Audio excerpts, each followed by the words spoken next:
You know, I remember when I was a little boy that my mom used to take us down to the welfare department. We used to wait in line outside. They used to give us cheese, milk, and peanut butter. You know, I remember that government cheese that come in a box kind of like Velveeta. And it was wrapped in foil like Velveeta. And they even tried to make it look like Velveeta. But believe me, it was no Velveeta. That's why I used to wonder as a small kid, how come the federal government, with all its money, does not do things better than Velveeta? I've seen time and time again in my life that the government doesn't do things better. It's you that makes this country run. It's you that can fix this economy. It's you that makes this country great. Our politicians in Washington don't seem to understand this. They're all about control. It's what I like to call repo government. RPO, Reid, Pelosi, and Obama. Because you see, Obama said he wants to spread your wealth. And Nancy Pelosi says she wants to tax your retirement so that she can improve the quality of life for illegal immigrants. And Harry Reid, he said he can tell when it's tourist season from the smell. He just thinks we all stink. You know, these politicians do not understand they were elected to serve you. Do you feel Zach Space serves you? Do you feel his vote on cap and trade serves you? Do you feel his vote for the health care before he voted against the health care serves you? You see, I believe that we are endowed by our Creator with certain inalienable rights. And those rights being life, liberty, and the pursuit of happiness. You see, the pursuit of happiness is a gift from God. It's not something for Washington to produce for us. And what of life? You see, our children will never be safe on the streets if they are not first safe in the womb. We must get this right, Mom and Dad. And then what of liberty? John Floyd, he was one of the men that signed the Declaration of Independence. And shortly after, the English come through and destroyed his home and his farms, and he had to flee with his children. You might ask, why would somebody risk their livelihood, their home, and their children's lives? And that's because he had lived under a government that was controlling, taxing, and mandating the people, and he thought it was worth the risk. That's why in the Declaration of Independence, it says that whenever any such form of government becomes disruptive to these ends, it is the right of the people to change or abolish it. It is their right, it is your duty to throw off such form of government. So I'm not saying it's time to grab the torches and pitchforks just yet, but we must change what we are sending to Washington. You know, we need to send somebody to Washington that thinks like we do, and someone who believes like we do. Then that way when they get to Washington, guess what? They'll vote like we do. So I'm just asking for your support. May 4th, go vote.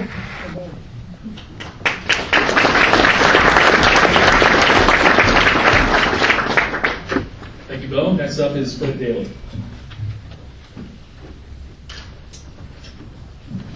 Thanks, Tim, and I just want to say you got great grandparents. That set a good example for you. My name is Fred Daly. I'm the former agriculture director for Ohio, and I ran against Zach Space for Congress last year. He refused to debate us, outspent us 10-1, and he had the wind to his back instead of his face. We worked really hard, put 40,000 miles on the car, gave up a presidential appointment, gave up a state representative seat that was offered, and put a substantial amount of our own money into the race. We gave it everything we had, but it wasn't the right year for us. And when I say we, I'm talking about my wife, Rita. Can you stand up and be recognized? This is my wife of 39 years. We do things together. When you see us, when you see one of us, you usually see the both of us. She's right by my side, not in front of me, not behind me, but right by my side. We went to the NRCC candidate school this last year, and I met with a congressman that I have an awful lot of respect for. Congressman from Indiana, where I went to college, Mike Pence. I'm glad somebody recognizes Mike. He's in leadership, has white hair like me, even though neither one of us are as old as we look. And I told Mike, I gave it everything. I worked so hard, and we came up short. And he put his hand on my shoulder, and he says, Fred, run again. He said, don't give up. He said, I had to run 3 times before I was elected. And I can tell you it's a whole lot more like surfing than it is sprinting. You've got to catch the right wave the right year. This is going to be the right year. You got a great ticket in Ohio. This is a time we can take that seat back and send Zach Space back to Dover and hopefully Nancy Pelosi back to California.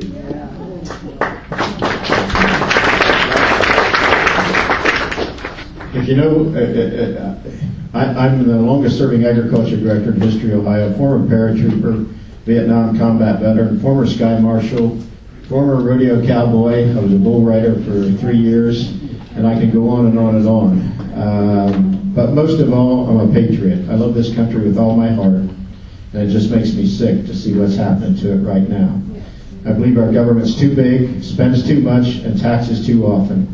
And we're going to have a big surprise down the road a ways. We've maxed out our credit card. We've maxed out our grandkids' credit card. And for a country to really be strong, they have to be financially strong. As you know, the Federal Reserve controls the monetary policy. We control the fiscal policy. I'm going to focus a lot of my attention on fiscal policy, jobs, and the economy. I'm a rock-solid conservative. I'm pro-life, pro-Second Amendment. I believe marriage is between a man and a woman.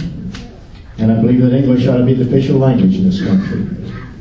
And I believe foreign terrorists that fly planes into our buildings are the enemy, not criminals with constitutional rights. I hope you'll vote for me May 4th. Thank you.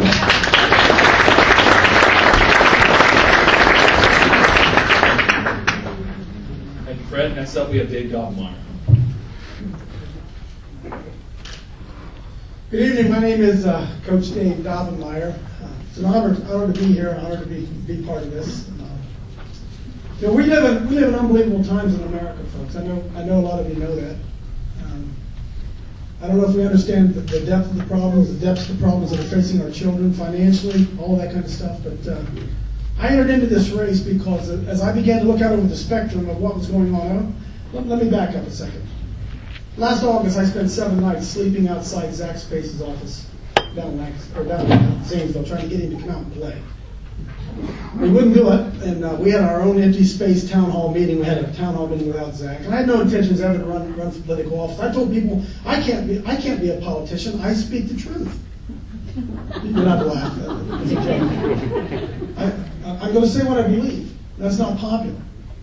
I began to watch what was going on over the last few months with the Obamacare and all that kind of stuff, and I could not get away from the fact that America, more than anything, needs leaders. Now, there are probably a lot of people in here who have heard a lot of things about me and don't think a whole lot of me, but I'm going to tell you something. You can say what you want about it. I'm a leader. I'm a leader of men, and I'm not afraid to take uncomfortable positions. And I'm here to tell you folks tonight this very important issue. We better realize this. The problems in America are not political, folks. The problems in America are moral, spiritual. Those are the problems that we have. We have a president of the United States who stands before the people and blatantly lies, and there's no consequence for it. We have a man that we put into office, Zach Space, who it took him 14 months to try to decide whether or not he was for the health bill or not. To only find out he was for it after he was against it or whatever. He can't figure out which side he's on. It took him 14 months to figure out where he stood. Well, I'm running for 18th Congressional District because I'm going to tell you this. I know where I stand. I'm not going to go to Washington, D.C. and be bought off by the Republicans, and I'm not going to go be bought off by the Democrats. And I can assure you this, that I want to go to Washington, D.C. to build a coalition. Now, you look at all the people up here, every one of us are going to be, Bob's a conservative, we're all conservatives. We can all say the right thing to you out here. We can all say the right words. The question that before you is you're going to have to make a decision about this. Who do you trust to go to Washington, D.C. and stand up for truth, not back down, grab a flag, stick it in the ground, and build a coalition to take this nation back for Mom and Pop America, for our children? That's the debate. If you're looking for a politician, I'm not the guy. If you're looking for a leader, somebody who will go make a difference in Washington, D.C. and stand up for truth, vote Coach Dave Dobbenmeyer for Congress. God bless you. Thanks for having me.